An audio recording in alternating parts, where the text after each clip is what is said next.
গিন্নি, ও গিন্নি। বলো। এ কি গো গিন্নি, তুমি শুয়ে আছো? শরীর খুব খারাপ নাকি? দেখি দেখি।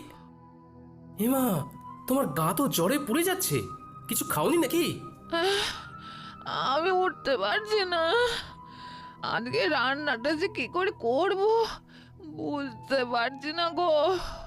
ও রান্না নিয়ে কিছু ভেবো না, ও আমি করে নিচ্ছি। তুমি শুধু চুপটি করে শুয়ে থাকো দেখি। না, সে কি করে হয়? তোমার এসব রাধা বাড়া অভ্যেস নেই। আরে তোমারও কি জন্ম থেকেই স্বামীর সাথে ঘর করার অভ্যেস ছিল? হ্যাঁ, সেই তো আমার সাথে বিয়ের পরে অভ্যেসটা হয়েছে। আমার কথা আলাদা, আমি মেয়ে মানুষ। বা রে বা, বেটা ছেলে বলে কি রান্নার অভ্যেস তাও আবার কদিনের জন্য হবে না? এইসব একদম বাজে কথা গিন্নি। তাও আমার খারাপ লাগবে। তুমি এখন থামো তো গিন্নি।